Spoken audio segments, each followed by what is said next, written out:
Avec Bonjour, nous madame. en plateau, Jean-Pierre Champion, PDG du groupe CRIS. Bonjour. Bonjour monsieur. Ravi de vous accueillir. Vous avez publié un chiffre d'affaires annuel en recul de pratiquement 10%.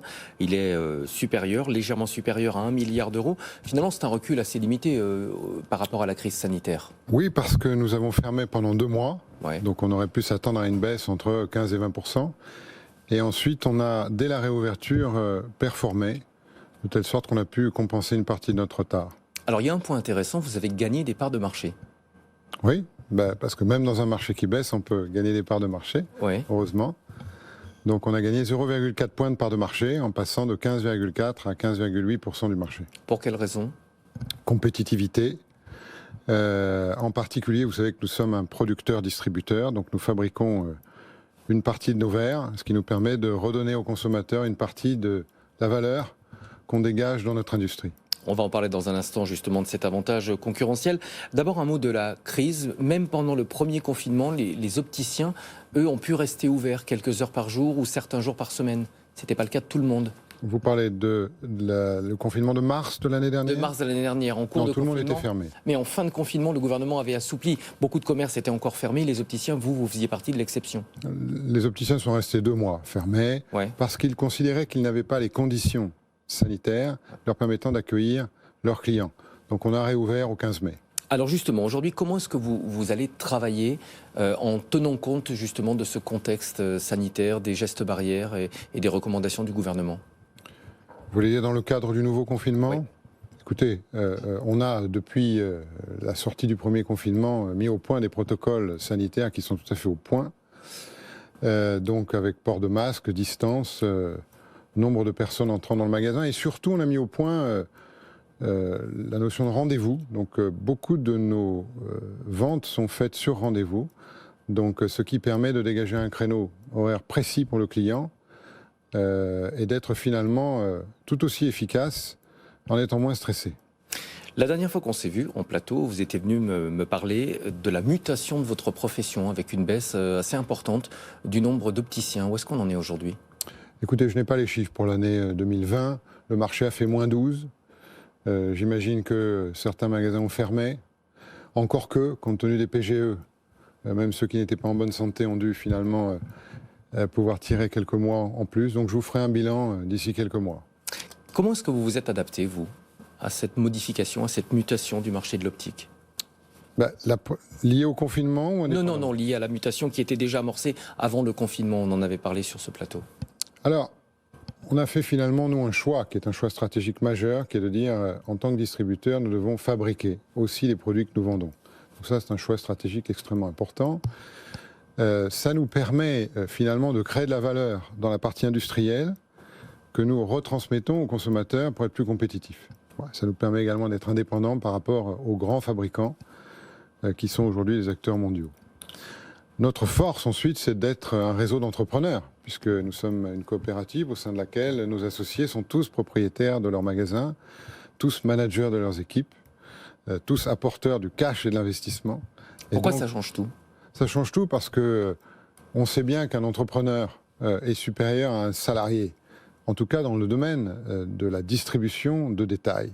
Vous prenez un magasin qui fait une demi-douzaine de personnes et vous mettez un chef d'entreprise à la tête de ce magasin, il sera toujours plus efficace qu'un directeur salarié. Comment est-ce que vous vous adaptez face à la pression sur les prix? Au risque de me répéter, Oui, le fait d'être producteur, oui. En produisant nous-mêmes, parce que finalement c'est moins compliqué, paradoxalement, de gérer une usine que de gérer des magasins. Les gains de productivité dans les usines sont assez faciles à réaliser, il suffit d'investir dans des nouvelles machines, d'améliorer les process d'une année sur l'autre. Et donc, bon an, mal an, on fait 5% de productivité tous les ans dans notre fabrication. Alors que pour faire 5% de productivité dans le retail, c'est beaucoup plus compliqué. Vos concurrents aujourd'hui pour la fabrication, à la fois des verres et des montures, ils sont asiatiques pour certains? Alors, ils sont mondiaux, les concurrents verriers. Les concurrents verriers sont mondiaux, ils doivent travailler à l'échelle mondiale. Et d'ailleurs, nous avons noué un partenariat industriel avec un de ces acteurs mondiaux qui nous donne l'accès à son portefeuille de brevets, sans lequel on ne pourrait évidemment pas faire ce que nous faisons, parce que nous avons une taille qui est celle d'une PME, et donc pour avoir le niveau de R&D d'un groupe mondial, il faut plutôt passer des partenariats industriels. J'aimerais qu'on parle, pour terminer, des perspectives, à la fois pour votre secteur et pour votre entreprise. D'abord, sur le redémarrage, vous êtes confiant que le chiffre d'affaires va repartir à la hausse? Alors déjà, nous avons malheureusement, 176 magasins fermés en ce moment, du fait du confinement et de la fermeture de certains centres commerciaux. Avec les nouvelles mesures qui ont été annoncées, nous pensons que nous pourrions fermer jusqu'à 300 magasins. Bien, 300 magasins, ça fait quasiment 50% de notre chiffre d'affaires parce que ce sont les plus gros. Donc nous espérons qu'à la mi-mai, nous pourrons redémarrer. Et évidemment, on s'y prépare. Tous nos plans d'action sont axés sur la réouverture des magasins. Donc vous êtes en train de me dire, excusez-moi, mais ça sera encore pas une année comme les autres. Ah, ce ne sera pas une année comme les autres, puisque à date, nous sommes à moins 5% en cumul depuis le début de l'année par rapport à 2019, puisque l'année référence c'est 2019. En 2020, il y a eu évidemment 2 mois de fermeture. Vous pensez que vous allez pouvoir rattraper une partie de ce retard ? Si les choses se terminent fin avril, début mai, c'est pas impossible qu'on arrive à compenser sur l'ensemble de l'année. Et les perspectives pour le secteur? Vous parliez d'un secteur qui se transforme, peut-être aussi d'une concentration du secteur en France?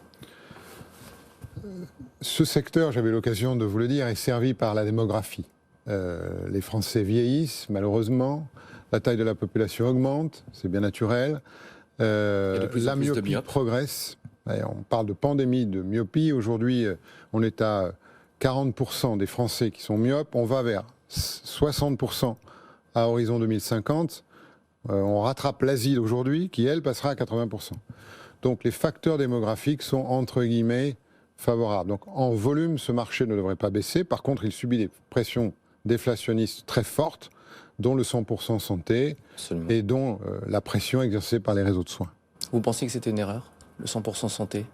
Alors, je pense que c'est un véritable succès dans l'audioprothèse, puisque 50% du marché ne pouvait pas s'équiper du fait de l'importance du reste à charge. C'était moins nécessaire dans l'optique, où le taux d'équipement est déjà très élevé, et où on pouvait avoir du reste à charge zéro, sans nécessairement créer le 100% santé. Mais nous mettons tout en œuvre pour que cette mesure gouvernementale ait le succès attendu. Merci beaucoup d'être venu en plateau. Jean-Pierre Champion, PDG du groupe CRIS. Je rappelle votre chiffre d'affaires annuel, recul limité compte tenu du contexte sanitaire, recul de 9,8% l'an dernier, 1,15 milliard d'euros. Et surtout, le groupe a gagné des parts de marché, 0,4 points de plus. Vous avez aujourd'hui 15,8% de parts de marché en France.